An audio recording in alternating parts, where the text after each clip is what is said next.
Hello and welcome to another quick tutorial from Premier EPOS. Today I'm going to discuss with you how to use the connected products feature in the stock editor.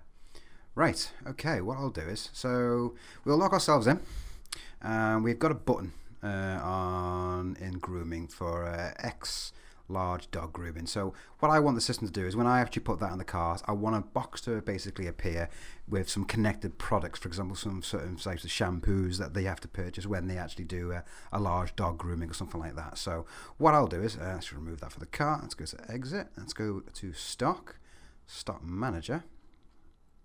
Okay, let's find that product, that grooming one. So if I just type in grooming, okay, there's the one right there. Okay, so I've selected the actual item that I want connected products to go onto. So over here there's a connections tab, so we click on that and then we can add connected option to the product and then we can search for it. So if I go for shampoo and say for example I wanted some items to be connected to, so let's just connect all them to it, into accept. And there we go. So basically what that basically means now is that whenever that item is then selected, it will then give you an option to add any of these. Obviously you don't have to, or you can add as many as you like, but I'll show you what I mean. So if I close off there now and then go over to sales mode, let's go to and put that item in there. And there you go. So this now pops up with the extras. So we can now obviously select 1, 2, all of them, what have you, so you can actually play around with it. So we'll click on that one, click accept, and then that will pop it into the cart as well. So you can actually play around with this a little bit as well. So for example, there might be certain things you might want to do in the special offers section. For example, if you put a placeholder item in there, it then gives you a list of different variants of products.